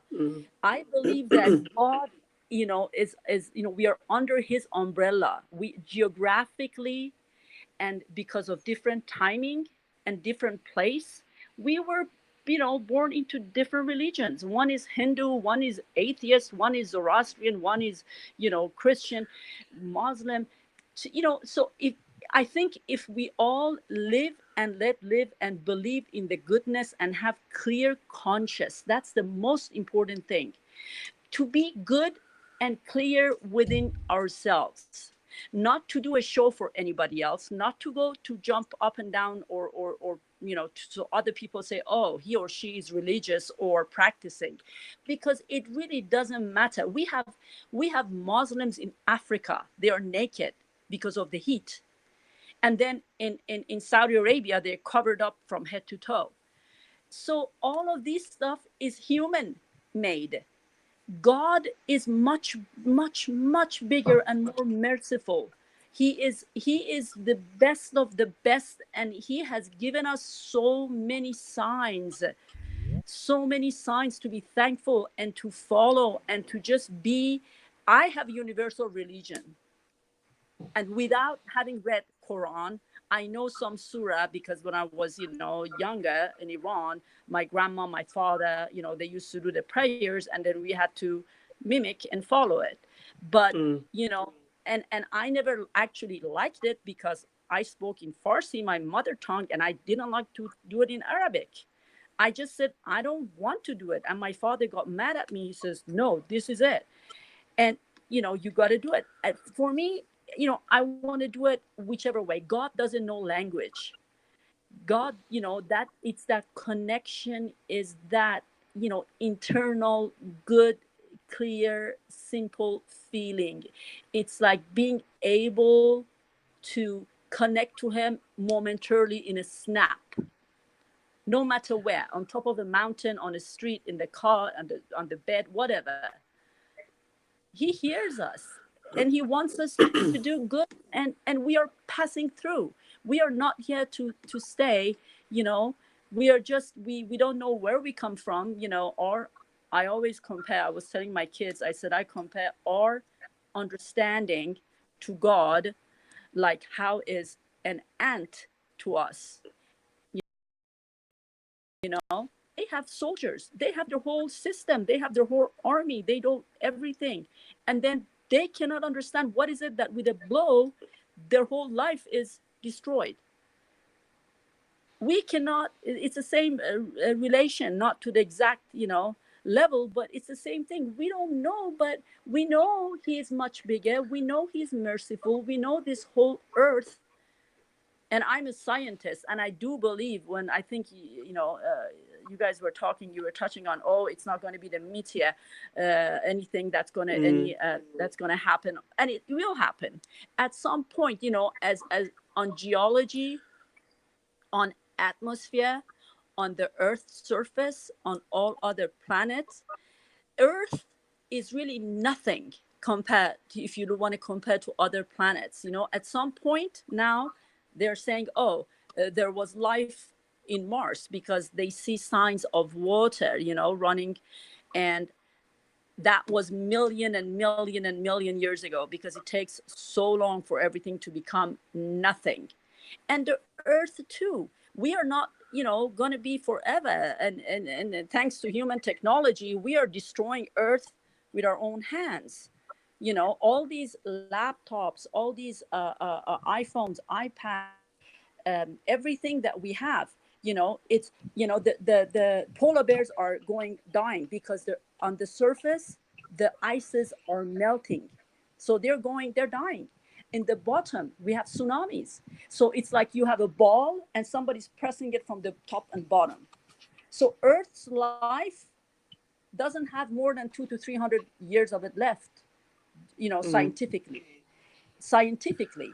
And and God knew that if we would become like this, we would kill each other, we would just hate each other, we would do so much animosity, so much, I am better, you're worse, and go kill each other, take this gift of life away from one another. He would have done other. It's Satan, it's Jen, but and it's among us. They are living among us. So again, those of us who are weak, which we do have many, many, many weak human beings, just like, if you go to a doctor's office, they prescribe all these antidepressants to these, like popping up pills, because people they think if they take these antidepressants, they're going to cure and they're going to go fine. They don't look for something better and to try to overcome that, looking for strength from within. Because we are lost. also, yeah Yeah. Yeah, they are lost. Yeah, they're lost. And you know what? Another thing, we as humankind, we only use 3% of our brain, meaning that 97% of our brain is not used. But most of that is theory. Well, no, but I mean, even so, we don't use, even if it is, let's say, even if we use 40%, 30, it's what is the right judgment called? What is to do right? I told my kids, I said, you just got to know that if you're alone in a room and you just walk out in the hallway, you find a $20 bill, that, and there's nobody else, you don't touch that because it's not yours. Doesn't matter if nobody else is there. You got to know God is watching you. So it's just something much bigger that, see, those are all the teaching. And Solomon, when you were saying this mom and daughter were sitting in the coffee shop and she was, saying all this crap, imagine what that child is being fed, what that daughter is being fed as a wrong teaching. If the mother is not, wise enough or educated enough or even, or, God-fearing enough, and you feed that to your child, then what do you expect? At what point do we say, okay, you know what? Again, it's like having that wrong teacher, So I honestly, I mean, I when you guys talk about this surah and this verse and this and that and all of that, and I just look at something much bigger than that. I just keep looking overall because I cannot. I want to say that yeah. young girl I want to. Will repeat the process, repeat the cycle, and she will teach her children what is wrong. And to break that cycle, God sent us messengers, prophets. And in our case, we are studying the Quran, the final message, so we don't end up repeating the cycle. So that's why it is important with religion. Otherwise, you can think you are worshiping God, but how do you know who God is if you don't study? Because you get your answer. I'm just telling you my very, very, very last. I mean, I am a living proof of many examples in my life that I know merciful God is above me and with me and around me. And I directly connect to him. How do we know? Is the things that has happened in my life personally, and the way that I can get that healing and that comfort.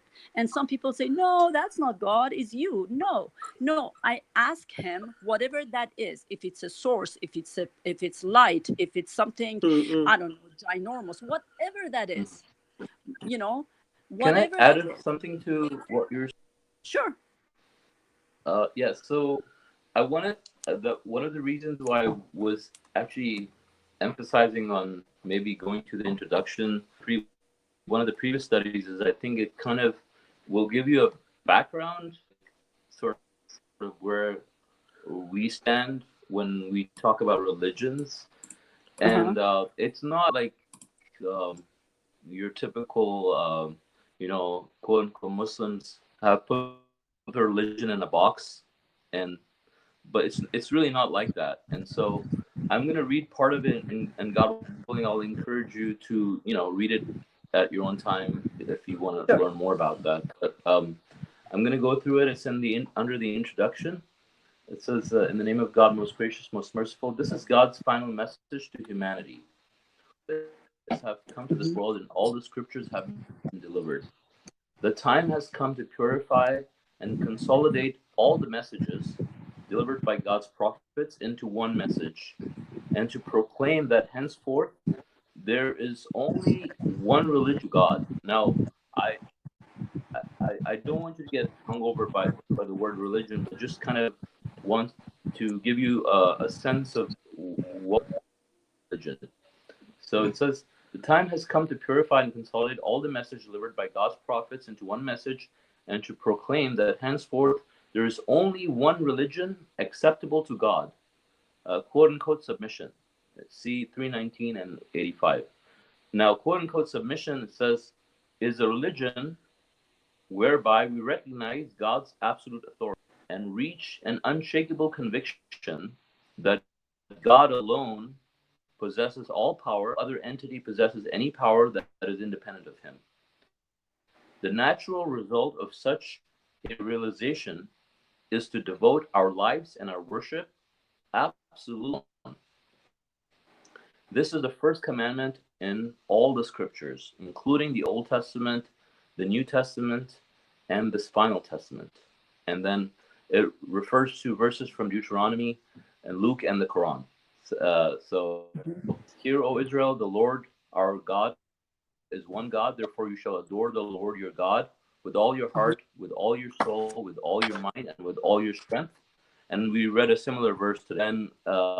There's one more from Gayatri Mantra, Yajur Veda. It's from God, his glorious attributes, who is the basis of everything in this universe as its creator, who is fit to be worshipped as omnipresent, omnipotent, omniscient, and self-existent conscious being, who removes all ignorance and impurities from the mind, sharpens the intellect. Mm-hmm. So this is from a different book. Now it says, while every religion has been corrupted by traditions and false idolatrous doctrines, there may be submitters, quote unquote, in every religion. There may be submitters who are Christian, Jewish, Muslim, Hindu, Buddhist, or anything else. These submitters collectively constitute the only religion to God. Right. Emphasized by the theme of the front page of this book, all submitters are devoted to God alone, who do not set up any idols beside God, are redeemed into God's eternal kingdom. So, and it says a criterion for a true submitter is that they will find nothing objectionable in the Quran. With the advent of this testament, God is now complete. Now we have now received the long-awaited answers to our most urgent questions. Right. Who we are, the purpose of our lives, how we came into this world, where do we go from here, which was it, evolution or creation, etc.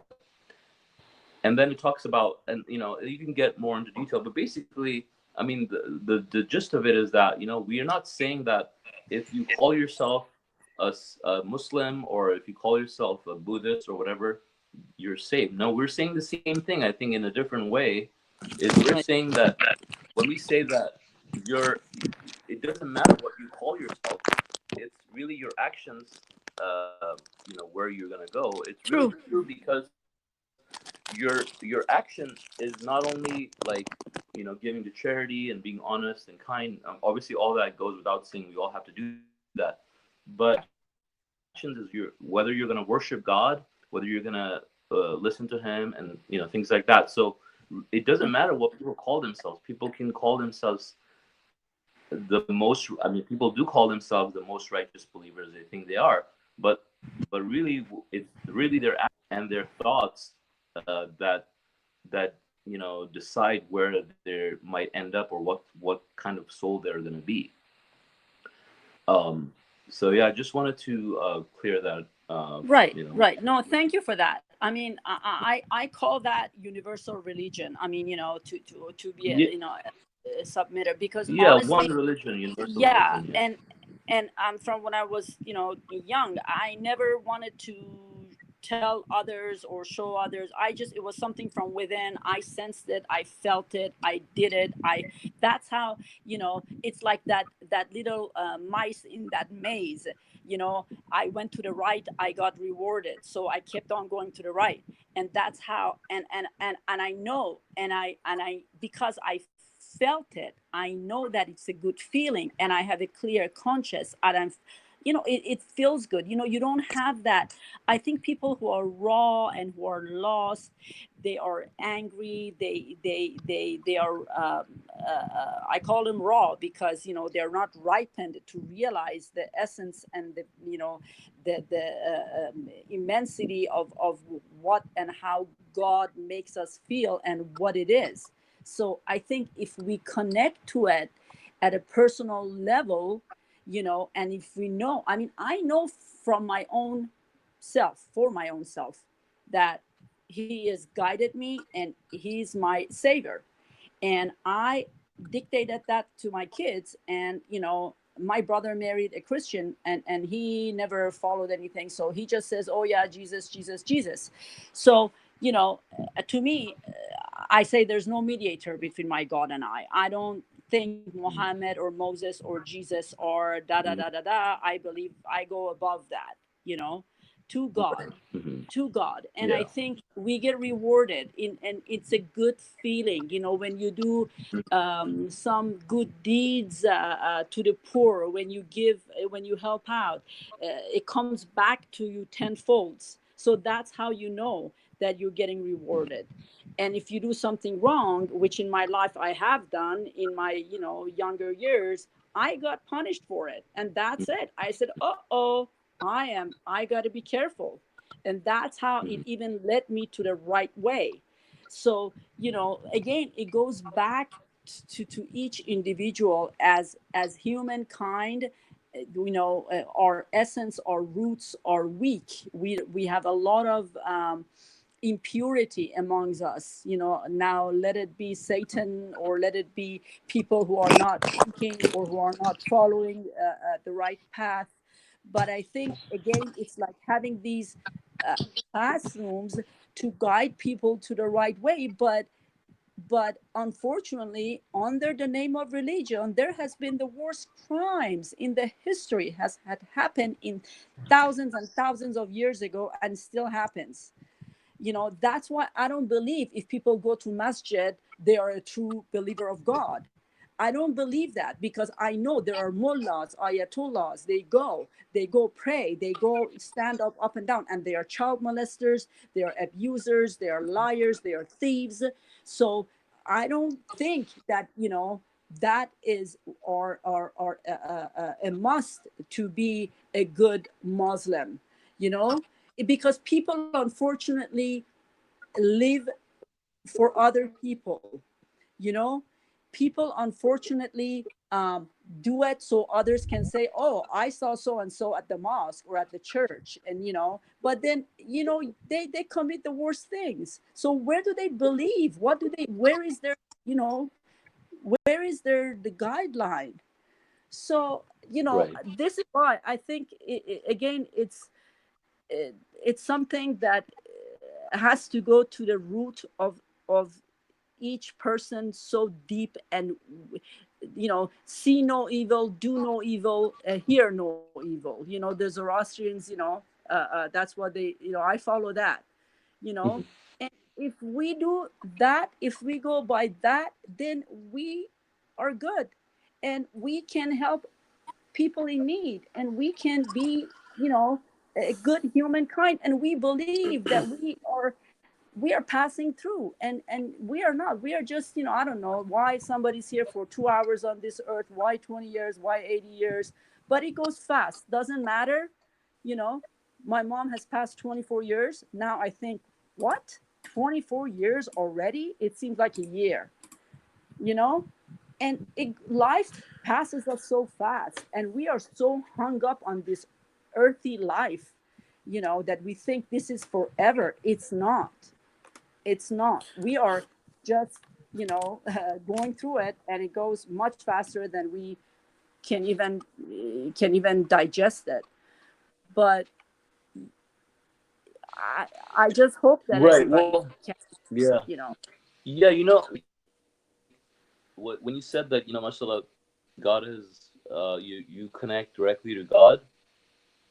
I mean, that's very true that, we should never have any intercessor between.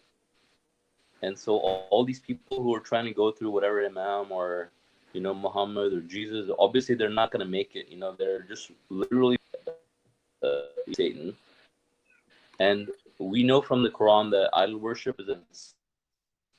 So you can be like the most righteous person, but if you commit idol worship, we have, tangible, physical, mathematical evidence, which is the Quran, that you're not going to make it. God says He does not forgive idol worship till that. So that's extra. That's gold, and that's wonderful, right? That's the basis. Like that's like this. That's really the starting line for to compete in the hereafter, right? Now everybody gets according to their ranks. So who did not make it to this line, they don't even stand a chance. So much believing God and we idol besides God, and we're going to lead a righteous life. That's the starting line. So these are the people who have hope. Now, fine, of course, we have opportunities in life that we're put in place to be tested. So, you talked about doing righteous things like say no evil, hear no evil, helping the poor people and things like that. Those are all awesome. Really, well, though they're great, but they're the snacks. So you've made the right decision to worship God alone. Snacks, which is all of these on a daily basis. Now, on top of that, God has given us something which is essential to our existence and our survival in the hereafter, which is all of our religious practices. These practices were given to Abraham, and we're not. These are not the same practices that the Muslims do outside, and these are anybody else is doing. We're talking about practices completely, entirely devoted to God alone. They're not dedicated to Muhammad or any Imam or anything like that. Those practices, when they're devoted absolutely to God alone, they're huge. Like the amount of nourishment that is packed for your soul by God in one of your salats is 10 times more. Like it's like this compared to like a cracker, somebody, or you speak the truth. These are like little crackers here and there, a peanut, but then you go and you do your prayer, one prayer which is dedicated to God alone without mentioning Muhammad or prophets or messengers, or you giving your zakat, 2.5% on each paycheck. These are our religious practices which are steak and lobster for our souls. These are essential for us in order for us to withstand God's physical presence when we actually have judgment. So that's when really you get to nourish your soul and you get to grow your soul. But all these other people that are going to mosques, they're nullifying their works anyways, because their worship practices are not dedicated to God alone in the first place. We're prohibited in the Quran to worship in places where practices of worship are not devoted to God alone, based on chapter 9, 107, 108. So those people are pretty much gone as far as we know, unless there are people among them who have who are not polluting their belief with any sort of worship, and God willing they will see the truth there. But really, for me and you, mashallah, God has blessed to have this book, and He has blessed us to have the physical evidence to know that what we're receiving is not personal understanding. God actually sent a messenger, proven word, to get rid of all this confusion. There's so many different ideas of every kind floating around, and everybody says they have the truth, and then everybody says to everybody what they're doing. But really what happened, if you in this book, it really sums it up very well.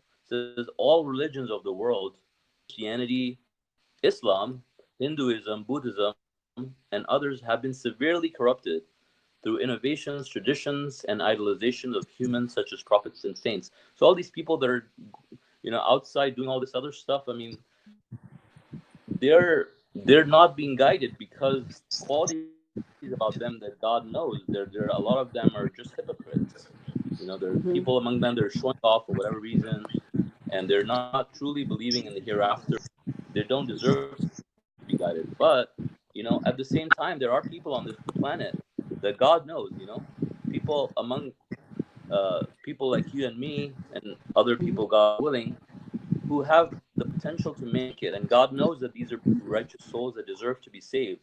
So for those people, I mean, God doesn't just leave us down here for us to figure it out. And so He has given us the book. He has given us the physical evidence. Masha Allah. I mean, like you said, you're a scientist, and for us, most of us, I think, come from backgrounds, at least for myself, coming from science background. I mean, for me, like I didn't accept this unless I saw the mathematical evidence supporting that this is the proven truth. I mean, Khalifa, didn't come and, I mean, what things that he said, for me as coming from a Sunni background, for example, personally speaking, like it's huge to get rid of that mindset and give up everything you have ever learned.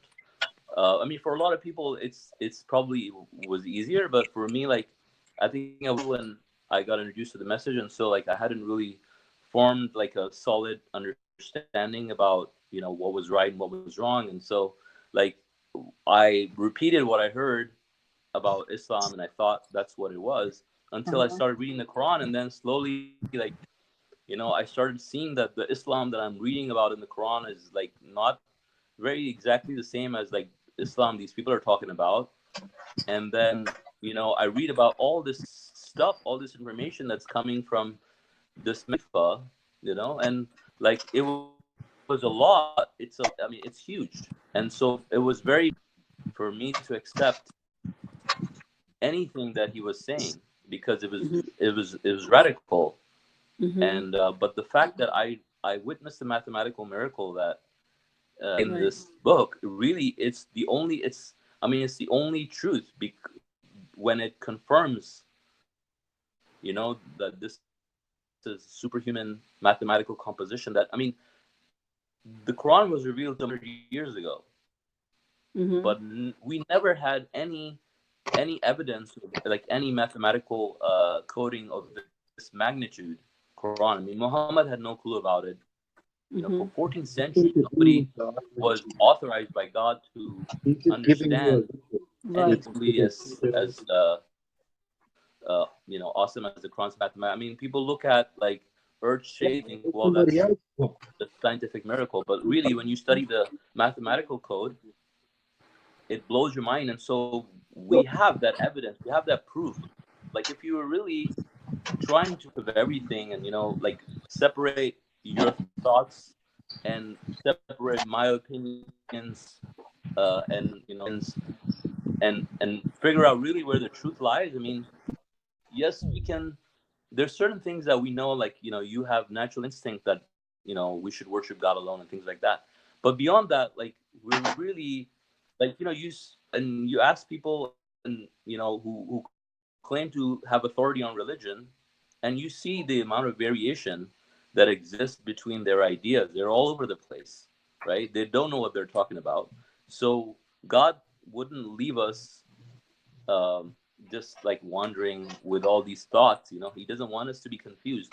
And so people that are really close to him, God guides them by virtue of their belief. He knows which souls deserve to be saved. And so we know from God, like, for a fact, I mean, that we have received this divine message from God with 100% assurity that what we're talking about, there's no chance of any ambiguity in terms of like what the messenger of the covenant is saying, because he has proven he is a messenger.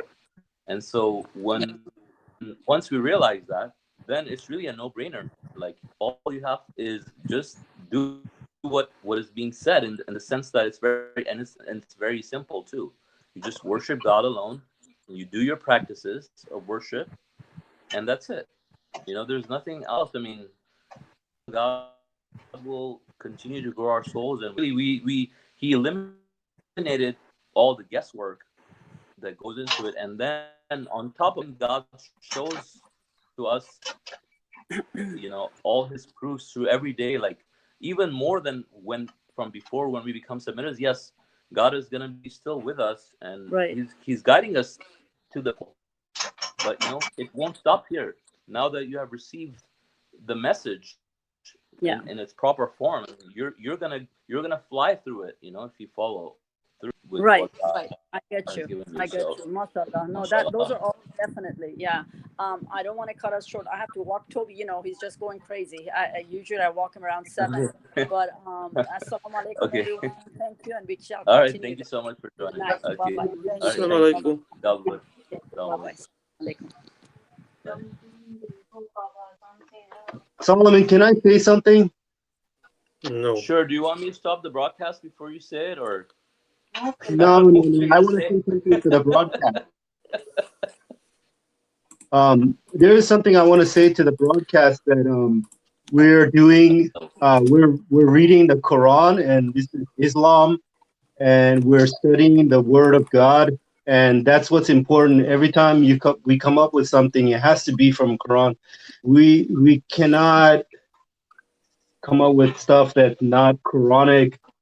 This is the point: is to get in line with what God is teaching us. So if there's something that somebody just makes up some stuff, it's not right. It has to be in line with what God said, not contrary or additional. I know better, or stuff like that.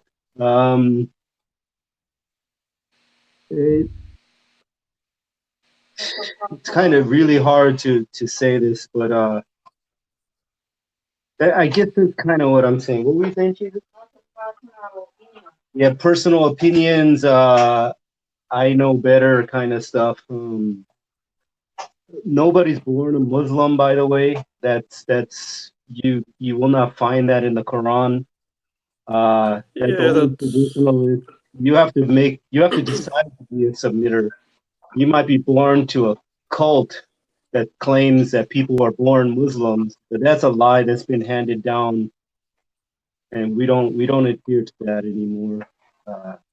Go ahead, Ahmad. I'm sorry to cut you off. no. I just wanted to confirm and agree.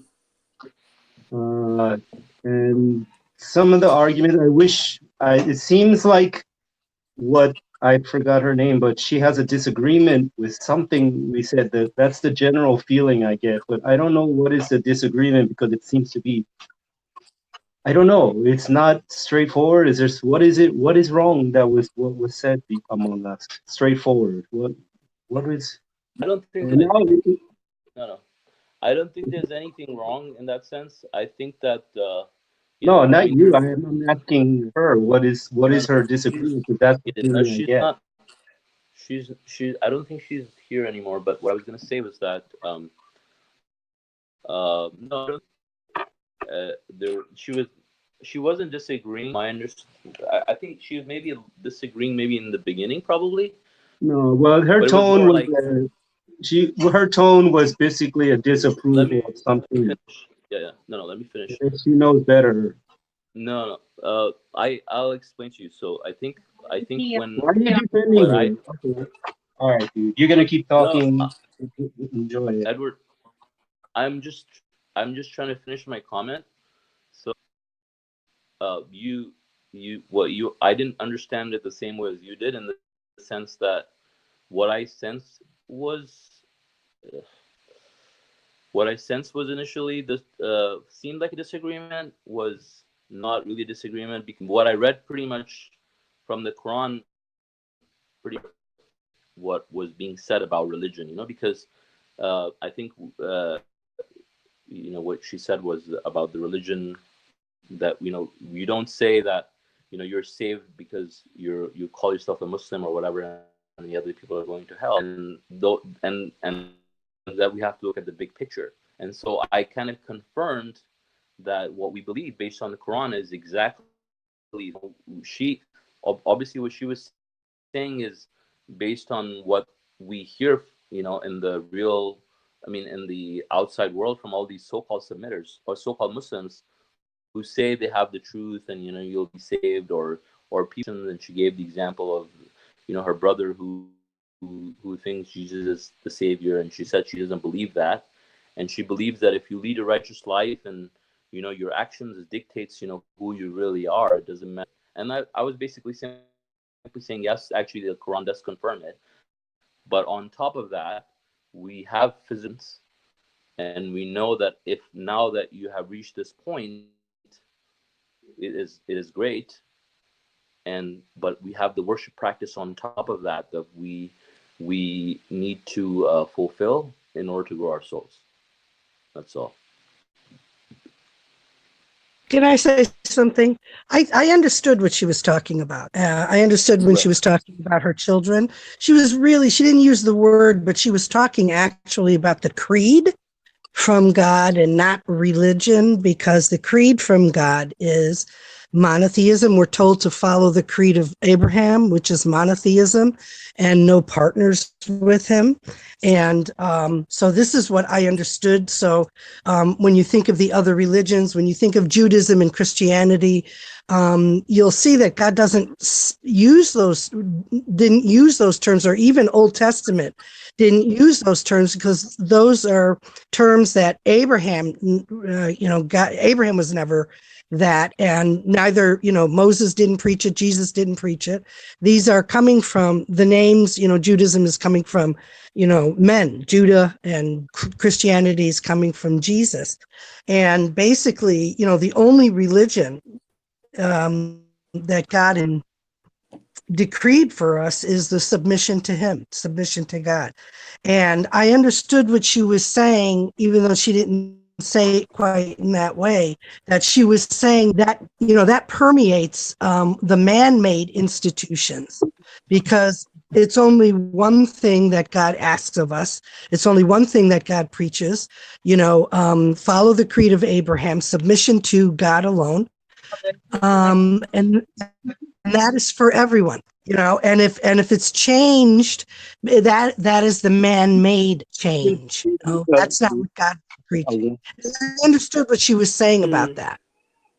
Yeah, but Solomon, why did you just send me a warning as if I did something wrong? Why are you saying watch out for my soul? Explain that to everybody.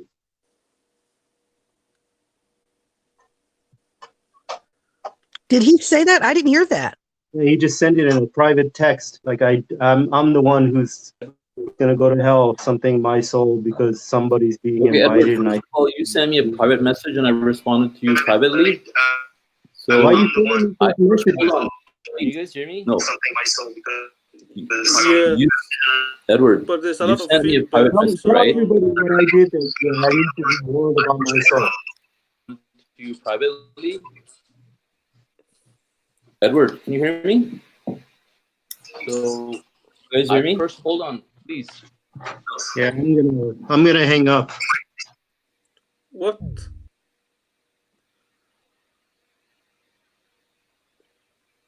Am I the only one who has no clue what's going on? Do you guys hear me? Yeah, I can hear you. Okay, so Edward sent me a private message, and so I responded to him privately. Then he blasted on the group like, "God help us," He sent me a private message, and I responded to it privately. Anyways, I don't know what he just said, but yeah, he's gone now. So, Yeah, is I the don't broadcast know. still on? Yeah, it's still on. But I don't know what did you guys even say for the last 10 Okay, minutes? I don't know. I'll explain. Let me just finish the broadcast.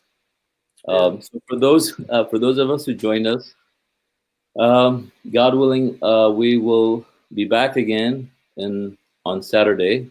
Ahmed, it's going to be your turn, right? God willing. Yep, Sura inshallah. 8. Inshallah, we're going to read. And thank you for joining us. God bless you guys. Okay, Salãmun Alaykum. Assalamu alaikum.